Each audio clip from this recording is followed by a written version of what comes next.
Everyone, आप लोगों का स्वागत है मेरे एक और वीडियो में। आज का जो टॉपिक होने वाला है वो होने वाला है एनसीईआरटी साइंस सेट नंबर 45। हम सब केमिस्ट्री कर रहे हैं सेट नंबर 35 से, और इसमें हम सब केमिस्ट्री ही करेंगे क्योंकि मैं आपको ऑलरेडी पहले बता चुका हूं सेट नंबर 35 से लेकर के सेट नंबर 75 तक आपका केमिस्ट्री है, सेट नंबर 76 से लेकर सेट नंबर 135 तक बायोलॉजी है, और सेट नंबर 136 से लेकर के सेट नंबर 200 तक आपका फिजिक्स है।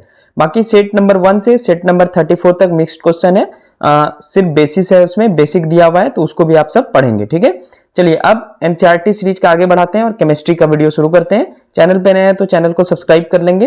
पीडीएफ अगर आपको चाहिए तो टेलीग्राम चैनल का लिंक मैं डिस्क्रिप्शन में दे दिया हूं, जाकर ज्वाइन कर लें और फ्री ऑफ कॉस्ट पीडीएफ पा सकते हैं। क्वेश्चन नंबर 441, रदरफोर्ड के परमाणु मॉडल के अनुसार जब इलेक्ट्रॉन नाभिक के चारों ओर चक्कर लगाता है तो वो किस बल से नियंत्रित रहता है? तो इसका आंसर हो जाएगा अभिकेंद्रीय बल, विद्युत अस्थितिक बल से नियंत्रित रहता है।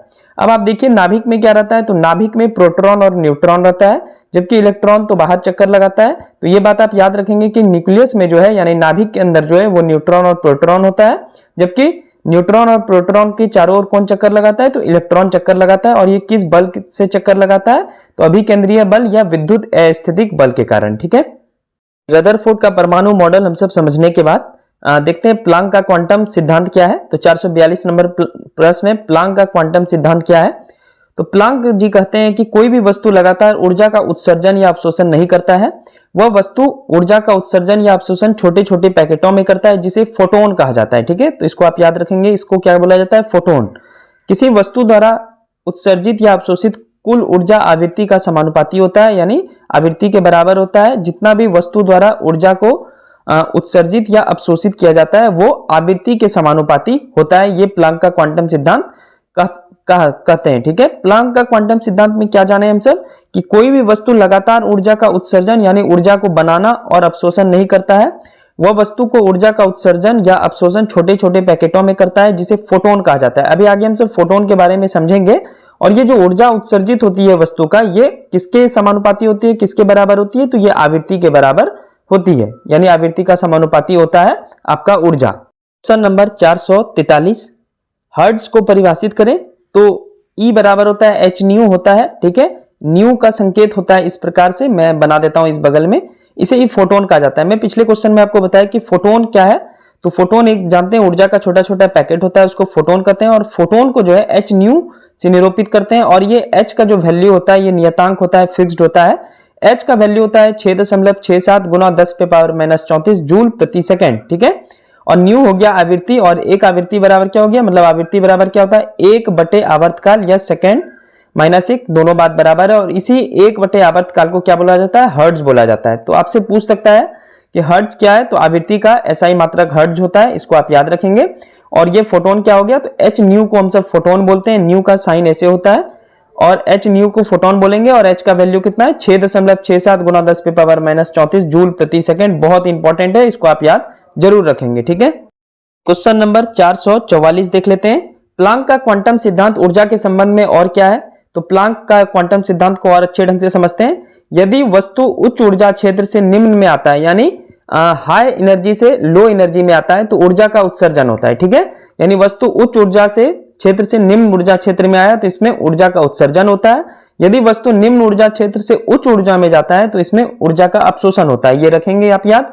प्लांक का क्वांटम सिद्धांत क्या कहता है कि अगर पहले तो प्लांक क्या बोला कि ऊर्जा नियत नहीं रहता है, मतलब ऊर्जा का अवशोषण और उत्सर्जन नहीं हो सकता है, एक समान हमेशा नहीं रहता है। और इसमें क्या बोल रहा है इस वाले क्वेश्चन में कि यदि वस्तु ऊर्जा क्षेत्र से निम्न में आता है, मतलब उच्च ऊर्जा क्षेत्र से निम्न ऊर्जा क्षेत्र में जाता है तो ऊर्जा का उत्सर्जन होता है, और निम्न से उच्च में आया तो ऊर्जा का अवशोषण होता है। दोनों पॉइंट याद रखेंगे आप सब।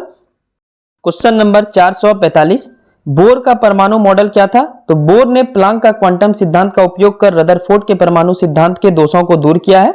तो बोर का परमाणु मॉडल द्वारा 3 सिद्धांत दिए गए। अभी आगे इन तीनों सिद्धांत को हम सब समझेंगे।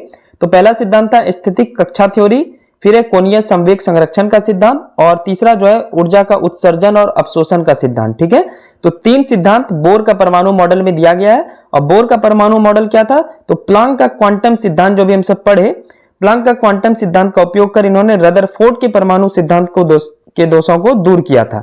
और क्या 3 सिद्धांत दिए? तो ये तीनों अभी हम सब आगे डिटेल में पढ़ने वाले हैं। क्वेश्चन नंबर 446, तो बोर का परमाणु मॉडल का स्थितिक कक्षा थ्योरी क्या था? तो जो अभी हम सब देखे 3 मॉडल में ये पहला है स्थितिक कक्षा थ्योरी। आइए समझते हैं। इलेक्ट्रॉन जिस कक्षा में चक्कर लगाता है उसमें कुल ऊर्जा नियत रहती है। देखिए न्यूट्रॉन और प्रोटॉन रहता है इस प्रकार से, नाभिक में रहता है न्यूट्रॉन और प्रोटॉन, और इसके चारों ओर कौन लगाता है चक्कर, तो इलेक्ट्रॉन भाई साहब चक्कर लगाते हैं, और इसकी जो कुल ऊर्जा है वो नियत रहती है। इलेक्ट्रॉन नाभिक के चारों ओर चक्कर लगाता है तो उसकी कुल ऊर्जा एवं त्रिज्या नियत होती है, यानी फिक्स्ड होती है। ठीक है, तो इसको बोलेंगे रेडियस। यहां से यहां तक हो गया आपका रेडियस, इस फोटो में आप सब समझे। तो ये त्रिज्या नियत होती है, फिक्स्ड होती है, इसे स्थितिक कक्षा कहते हैं। और ये कितना होता है, तो 0.529 एंगस्ट्रॉम। ये N2 हो गया कक्षा संख्या और नीचे हो गया Z परमाणु संख्या। अब आगे दूसरा क्वेश्चन में इसका एग्जांपल समझते हैं हम सब। चलिए नेक्स्ट क्वेश्चन देखते हैं, क्वेश्चन नंबर 447। बोर का परमाणु मॉडल का कोणीय संवेग संरक्षण का सिद्धांत क्या था। ये दूसरा वाला है। स्थितिक कक्षा हम सब समझ गए कि न्यूट्रॉन और प्रोटॉन है, उसके चारों ओर इलेक्ट्रॉन चक्कर लगाता है और इन दोनों के बीच जो ऊर्जा और त्रिज्या दोनों नियत रहती है। ठीक है, यही हम सब समझे थे ऐसे फोटो बनाकर।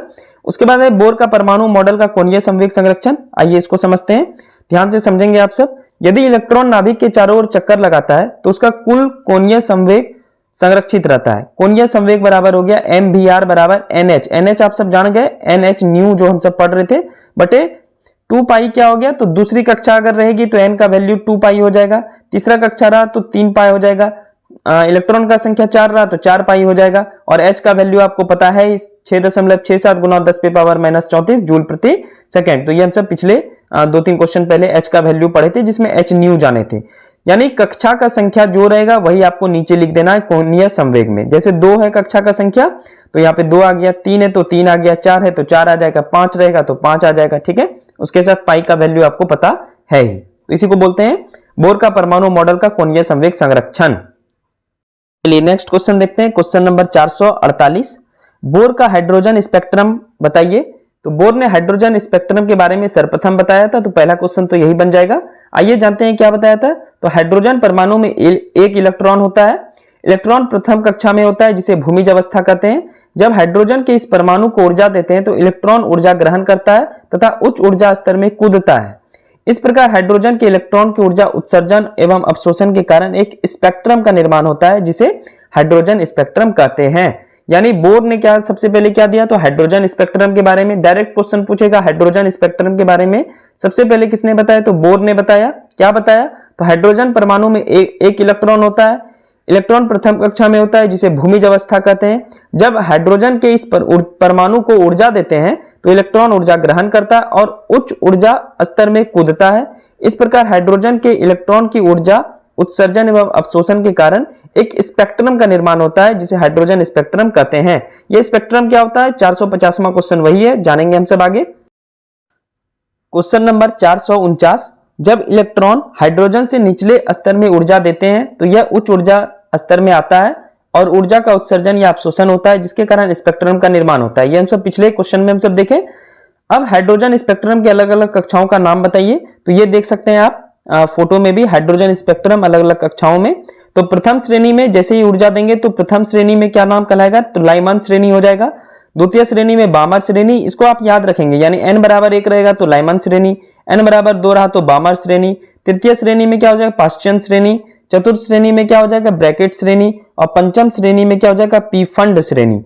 यानी कब होगा, जब निचले स्तर से जैसे ही हम नीचे मान लेते हैं ऊर्जा देते हैं तो ये ऊर्जा कहाँ जाएगा, उच्च स्तर में जाएगा। और जैसे ही उच्च स्तर में जाएगा तो अलग अलग जो है नंबर में, यानी n बराबर 1 में हो जाएगा लाइमन श्रेणी, द्वितीय श्रेणी में हो जाएगा बामर श्रेणी, तृतीय श्रेणी में हो जाएगा पाश्चियन श्रेणी, और चतुर्थ श्रेणी में हो जाएगा ब्रैकेट श्रेणी, और पंचम श्रेणी में हो जाएगा पीफंड श्रेणी। ठीक है, ये पांचों का नाम आप सब याद रखेंगे, बार बार एग्जाम में पूछा जाता है। चलिए आज के वीडियो का आखिरी क्वेश्चन देखते हैं।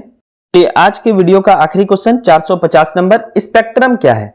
जब प्रकाश की किरणें प्रिज्म से गुजरती है तो वो 7 रंगों में टूट जाता है तथा पर्दे पर 7 रंगों की पट्टियां प्राप्त होती है, उसे स्पेक्ट्रम कहते हैं। अब ये 7 रंग कौन सा है आप देख लीजिए।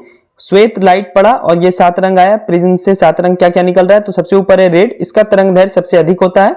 फिर है orange, yellow, green, blue, Indigo और फिर वायलेट। बैंगनी का सबसे तरंग दैर्घ्य सबसे कम होता है, इसलिए आसमान जो है बैंगनी कलर का नजर आता है। इसके पीछे यही रीजन है, क्योंकि इसका तरंग दैर्घ्य कम होता है तो वो फैल जाता है, और रेड का तरंग दैर्घ्य बहुत अधिक होता है तो इस वजह से वो फैलता नहीं है।